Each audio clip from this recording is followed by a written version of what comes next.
Good morning America.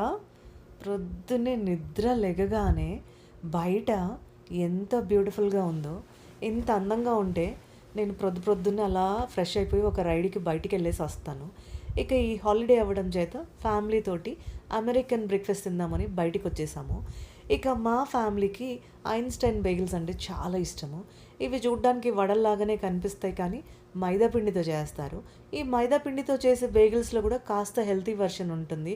అంటే పాలకూర, chillies, cheese, నువ్వులు, బోల్డ్ అన్ని వెరైటీస్ ఉంటాయన్నమాట. మేమైతే ఒకళ్ళు పాలకూర ఆర్డర్ చేస్తే ఒకళ్ళేమో చిల్లీస్ ఆర్డర్ చేసుకున్నాము. ఇక ఈ చిల్లీ బేగిల్స్లో కూడా మధ్యలో ఆమ్లెట్ వేసి చీజ్ ముక్క పెట్టేసి గ్రిల్ చేసి ఇస్తారనమాట. చూడ్డానికి భలే ఉంటుంది. తింటే కూడా పర్లేదు, సప్పసప్పగా బాగానే ఉంటుంది. కానీ మా పిల్లలకి చాలా ఇష్టం అనమాట. దీంట్లో ఉండే ఆ ఫ్లేవర్స్ నాలుక పైన తగులుతున్నప్పుడు రుచి ఉన్నట్లే ఉంటుంది కానీ అర్థం కాదు. సో ఇది బ్రేక్ఫాస్ట్ మరి. నచ్చితే లైక్ చేసి ఎంకరేజ్ చేయండి. ఇలాంటి మోర్ వీడియోస్ కోసం మన ఛానల్ని సబ్స్క్రైబ్ చేసుకోవటం మర్చిపోకండి. Thank you for watching.